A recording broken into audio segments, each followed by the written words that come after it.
Welcome to Gnanaprasuna astro channel. ఇవాళ వీడియోలో మనం తెలుసుకోబోతున్న విషయం, వివాహం ద్వారా జీవితం మలుపు తిరిగేది ఎవరికి అనే అంశం. సహజంగానే కొంతమందికి వివాహం తరువాత జీవితంలో మంచి పురోగతిని సాధించడానికి గల గ్రహ వ్యవస్థలు జాతకంలో ఉంటాయి. ఇది ఒకవైపు. అదేవిధంగా వారికి పురోగతిని ఇవ్వగల జాతకాన్ని వెతికి వివాహం చేసుకునే పద్ధతి కూడా ఉంది. ఇక ఈ రెండు నియమాలు ఎలా ఉంటాయో ఇప్పుడు తెలుసుకుందాము. మీరు ఏ లగ్నంలో జన్మించినా కుటుంబాధిపతి అని పిలువబడే రెండవ స్థానాధిపతి, సప్తమాధిపతి అని పిలువబడే ఏడవ స్థానాధిపతి మంచి స్థితిలో ఉంటే వివాహం తర్వాత మీకు మంచి పురోగతి ఉంటుంది. ఉదాహరణకు కర్కాటక లగ్నం రెండవ స్థానాధిపతి రవి స్వంత రాశిలో ఉన్నా లేదా 10వ స్థానంలో ఉచ్చం అనే స్థితిలో ఉన్న కుటుంబం ఏర్పడిన తర్వాత జీవితంలో పురోగతిని అందించగల వ్యవస్థ అని చెప్పవచ్చు. అదేవిధంగా 7వ స్థానాధిపతి అయిన శని భగవానుడు 7వ స్థానంలో స్వంత రాశి అనే బలాన్ని పొందినా, 4వ స్థానంలో ఉచ్చం అనే స్థితిని పొందినా వివాహం తర్వాత జీవితంలో ముందుకు వస్తారు. ఇంకొక విధి ఏమిటి అంటే, మన లగ్నాధిపతి ఎవరో ఆ గ్రహం జీవిత భాగస్వామిగా వచ్చే అమ్మాయి జాతకంలో కానీ అబ్బాయి జాతకంలో కానీ ఉచ్చ స్థితిలో ఉండడం. ఉదాహరణకు మీరు మేష లగ్నంలో జన్మించినట్లయితే మీరు వివాహం చేసుకోబోయే అమ్మాయి లేదా అబ్బాయి జాతకంలో కుజుడు ఉచ్చం అనే స్థితిలో ఉండడం లేదా స్వంత రాశి మూల త్రికోణ బలంతో ఉండడం. వృషభ లగ్నంలో జన్మించినట్లయితే శుక్రుడు జీవిత భాగస్వామి జాతకంలో ఉచ్చం, స్వంత రాశి మూల త్రికోణ బలంతో ఉంటే ఆటోమేటిక్గా మీకు యోగం యాక్టివేట్ అవుతుంది. అదేవిధంగా శుక్రుడు ఉచ్చమయ్యే లగ్నానికి సంబంధించిన వారిని వివాహం చేసుకోవడం వల్ల జీవితంలో మంచి పురోగతి ఉంటుంది. సహజంగానే మనం వివాహం తరువాత నెగటివ్ ఫలితాలను ఎదుర్కోవడం, మన లగ్నాధిపతి నీచమయ్యే లగ్నాల వాళ్లను వివాహం చేసుకోవడానికి ఎంచుకున్నప్పుడు. ఉదాహరణకు మకర లగ్నంలో జన్మించిన పురుషుడు మేష లగ్నంలో జన్మించిన స్త్రీని వివాహం చేసుకోవడం అని అర్థం. తర్వాత వివాహం తర్వాత పురోగతి సాధించాలంటే మీ జాతకంలో మీ లగ్నానికి 2వ స్థానాధిపతి, ధనాధిపతి, కుటుంబాధిపతి ఉచ్చం లేదా స్వంత రాశి దిగ్బలం మూల త్రికోణ బలంతో ఉండాలి.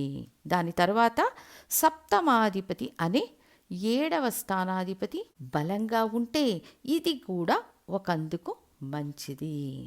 సప్తమాధిపతి బలంగా ఉన్నవారికి సొసైటీ ద్వారా కూడా పురోగతి ఉంటుంది, జీవిత భాగస్వామి ద్వారా పురోగతి ఉంటుంది, భాగస్వాముల ద్వారా కూడా పురోగతి ఉంటుంది. దీనికి కూడా ఒక ఉదాహరణని చూద్దాము. కన్యా లగ్న జాతకులకు మనం వ్యాపారమే చెయ్యకూడదు అంటాము. బట్ సప్తమాధిపతి లాభస్థానంలో ఉచ్చం అవుతే, అదే సమయం 3వ స్థానాధిపతి కుజుడు మేషంలో ఉండి తన 4వ దృష్టితో గురువును వీక్షిస్తే, బాధకాధిపతి గురువు యొక్క బాధకత్వం నశించడం వల్ల వివాహానంతరం జీవిత భాగస్వామి పేరుతో చేసే వ్యాపారం ద్వారా గొప్ప విజయాన్ని సాధిస్తారు. సో దీని యొక్క సూక్ష్మం ఏమిటి అంటే, మన లగ్నాధిపతి బలంగా ఉన్న జీవిత భాగస్వామి జాతకాన్ని ఎంచుకోవడం ఒక సూక్ష్మం. ఆ తరువాత సహజంగానే మన జాతకంలో 2వ స్థానాధిపతి బలంగా ఉన్నా, 7వ స్థానాధిపతి బలంగా ఉన్నా, అదేవిధంగా అమరే జీవిత భాగస్వామి జాతకంలో కూడా 2, 7 స్థానాధిపతులు మంచి స్థితిలో ఉంటే వివాహానంతరం జీవితంలో మంచి పురోగతి ఉంటుంది.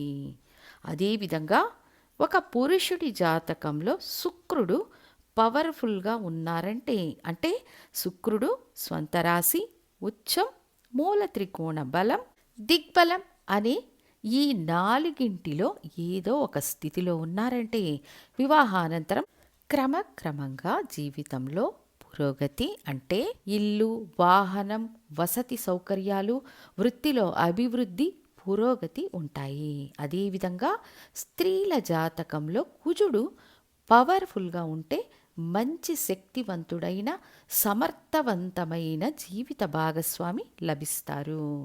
వివాహానంతరం ఖచ్చితంగా క్రమక్రమంగా జీవితంలో పురోగతి ఉంటుంది. సో ఈ విధులను కరెక్ట్గా మ్యాచ్ చేసి వివాహ పొంతన చేస్తే వాళ్లకు వైవాహిక జీవితం బాగుంటుంది. చాలామంది అడుగుతుంటారు, షష్టాష్టక రాసులైన వాళ్ళ వైవాహిక జీవితం బాగుంది ఎలా అని. కారణం ఇలాంటి సూక్ష్మమైన గ్రహబలం దాగి ఉండడం.